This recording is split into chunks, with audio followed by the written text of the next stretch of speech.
અપહરણ કરી જાય તો આપણે એમ કેવું પડે એને ભાઈ નહોતી એટલે અપહરણ કરી ગયો, ન કર્યો અપહરણ ન કરે ભાઈ. હોય એક જણો આપણને કહેતો હતો ભાઈ, આપણને ખબર નથી ખરેખર, કારણ કે હવે એ કાંઈ કહેવાય જ નહીં. ન કહ્યું કે તારે શું થમા ખરેખર ખરેખર. એ તો મા બાપને છોકરા ન રાખતા હોય તો હવે આપણે ન કહેવાય કે ધફો એમ. એ મા બાપ એવા હોય, નકર તો રાખે જ ને. એમ ન ચાલે. સમાજના શ્રેષ્ઠીઓ સમાજનું ખ્યાલ ન રાખે તો અનર્થ પેદા થાય. ગામમાં મા બાપ ને ખૂબ દુઃખ દેતા હોય કોઈ સંતાનો, કદાચ મા બાપ તો વ્રત છે, એની ઉંમર થઈ ગઈ છે, ન બોલવાનું બોલાઈ જતું હોય એનાથી, એની ઉંમર થઈ ગઈ છે, પગ ન મૂકવો અહીંયા ન મૂકાય, આડાવડું લડાઈ જાય એવું થઈ જાય. એક જણાને મેં કીધું ને એટલે બાપુજીને આમ હું હેરાન કર, મને કે એના નાકમાંથી નકરું આમ જો પાણી જ પીડ્યા કરતી. મેં કીધું હું નાકમાં શું કાંઈ પેટ્રોલ આવે કે 2 શીશા ભરી લઈએ એમ? હાલા ખહૂર નાકમાંથી જે આવતું આવે એને લીક બહુ આવે છે. તો તું મેં કીધું દાંટો માર દે. હળવું વાંદરું. એટલે કહેવાનો મારો અર્થ એ છે કે તો ઉંમર થાય તી ખબર પડે. તમારે મારે વૃદ્ધ વ્યક્તિની સાથે બાવડું ચોલીને હાલવું હોય ને તો એની હાલ પ્રમાણે હાલવું જોઈએ. આપણે આમ બાવડું હાલો નથી હલાતું. પછી હું થોડે જાઉં છું ભાઈ, તારી જેવડા હતા અમે ડાફું મારી જતા હતા. તમે માવો મસાલો ગુટકા નથી ખાતા પણ ખાવ ને અને થૂકો ને તો 10 ફૂટ સેટું થૂક જાય. એનું શરીર થાકી જાય, થૂકવા જાવ ને પાસે પડે. એનું શરીર વધારે થાકી જાય ને થૂકવા જાવ ને કાં વઠે છોટી જાય, કાં સાળે છોટી જાય, કાં બાહે છોટી જાય. અને હાવ શરીર થાકી જાય ને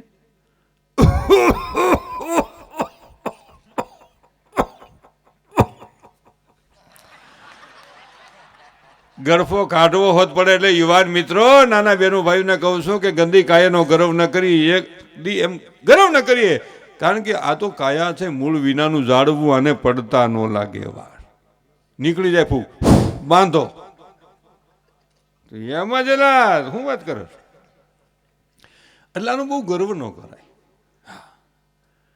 ઘણા મને કાંઈ ન થાય, કાંઈ ન થાય. ભાઈ નીકળી જાય ફૂક. શમશાનમાં લાઈનું હતી ખબર છે? કઈ વારો આવશે? આ 2 છે આગળ. વિચાર કરો ઈશ્વરનો ખેલ. જ્યાંથી મારીને તમારી બુદ્ધિ અટકી જાય છે ને ત્યાંથી 3 લોકના નાથની શરૂઆત થાય છે. બરાબરી વિચારજો. ત્યાંથી 3 લોકના નાથની શરૂઆત છે. જરાય ખબર ન પડે. હા, આમાં કઈ વાર ન લાગે. એટલે બેનું બેહો ને, એ દીકરીઓ, એ બેનું બેહો બેહો બેહો, બે જાઓ બે જાઓ બે જાઓ બેન, બે જાઓ બે જાઓ. જરાક હલતા નહીં હો.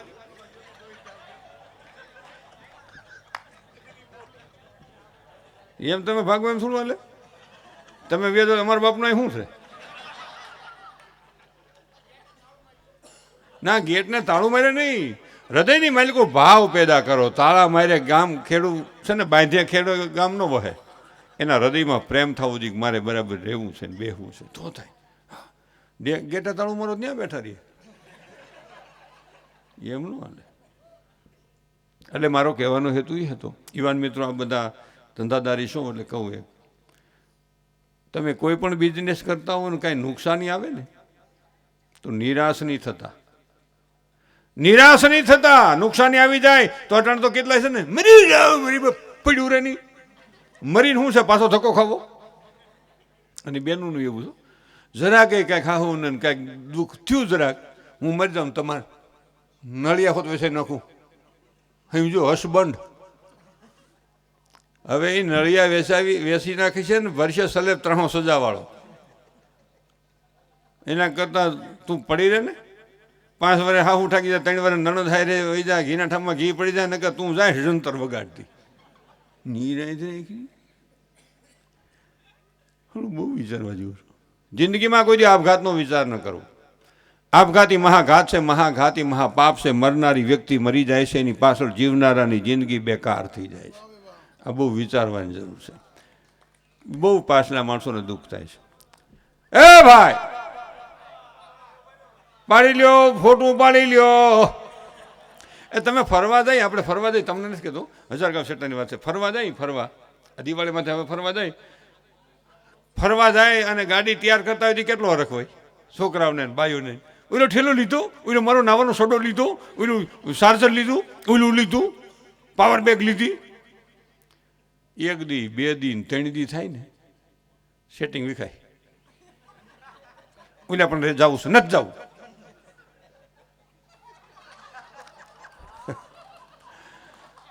અને એ તમારે છેલ્લા દિવસના જે ફોટા પાડ્યા હોય ને હું વર્તી જાઉં છેલ્લા દીના ફોટા. પેલો ઘરવાળો બાય એમ કે ને ઉભા રહ્યો સેલ્ફી લેવી.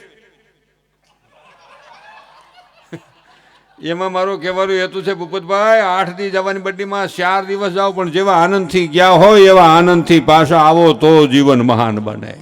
તો જીવન મહાન બને. હવે પછી ઠેલો આવે ને પછી મોટરું મૂકે આમ ગાડી મૂકે અને બાય તો છોકરો લઈને ભાગે તક તક કરતી. એક જણો કહેતો હતો આપણે ખબર નથી. અને ઓલો કે ઠેલા એ ઉતારો તમે, હું નથી ઉતારવા. આ તો હજારગાંવ શેટાની વાત છે બેનું, અહીંની વાત નથી.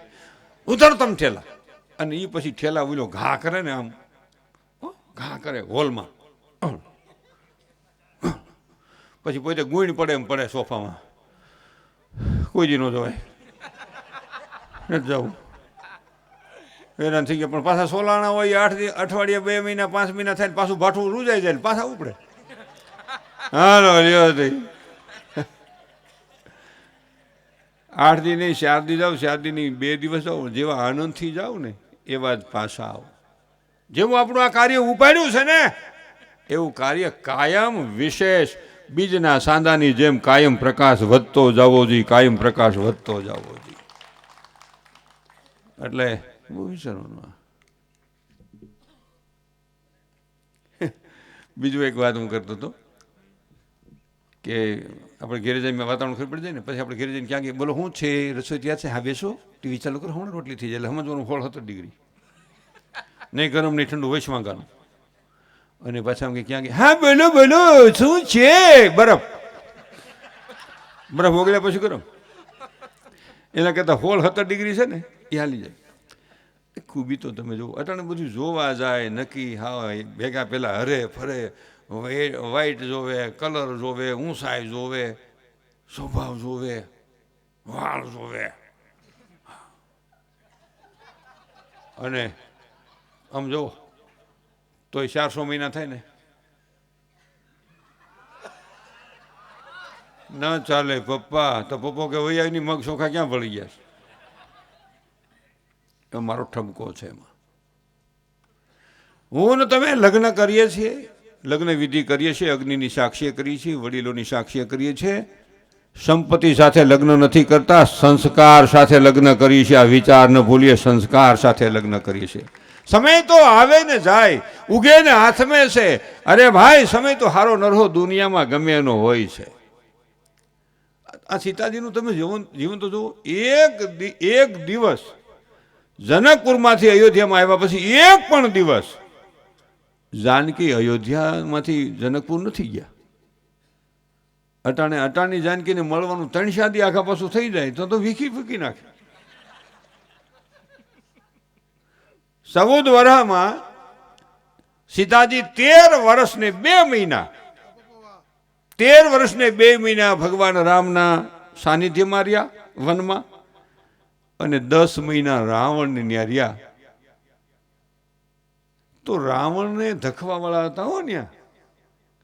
આપણા ગઢા વડીલો બધા શું કહેતા કે હે ઈશ્વર અમારા ઘરમાં એક ધખનાર દેજો, અમારા ઘરમાં એક ધખનાર દેજો. આપણા ઘરમાં એક વડીલ હોય ને એ આપણું સત્ર છે, આપણને કંટ્રોલમાં રાખે. આ ગાડી હાવ છે ને બ્રેક વિના થઈ ગઈ છે. ચાલો ચાલો તાવડીમાં તારનું કથડું મારું, ચાલો ચાલો. 1 મહિનો લગ્ન થાય ને ત્યાં તો બાઈ મને કહેવાય હસબન્ડ એટલે ધણી ભાઈડો સ્વામીનાથ પતિદેવ.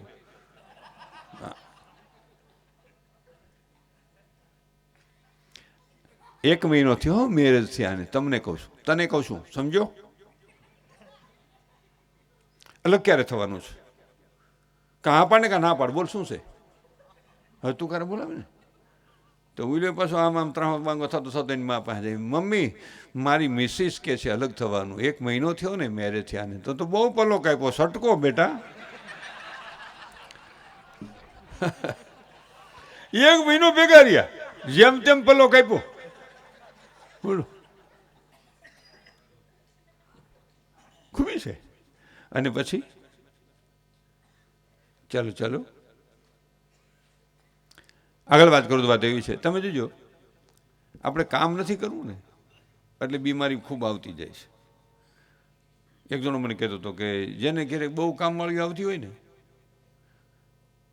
રોટલા કરી દેવાવાળી આવે, પોતા કરી દેવાવાળી આવે, કપડાં ધોવાવાળી આવે, એક જમવાવાળી રાખી લ્યો.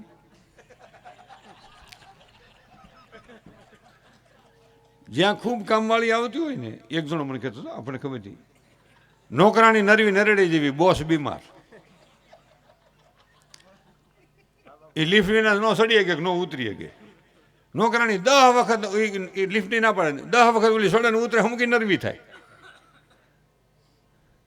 અને અમુક એ પોતું કરતી હોય ને તે શેઠાણી વાહ આટા મારતી હોય, એ છોકરી અહીં રહી ગયો આમ જો, એ અહીંયા આવ આમ જો, અહીં રહી ગયો આમ જો, જો પોતું કર અહીંયા રહી ગયું, પણ તું મળી આમ આમ આમ ગહમાં આફડું કૂણું પડે બધું. એટલે કામ કરવું જોઈએ, જ્યાં કામ ત્યાં કર્મ છે.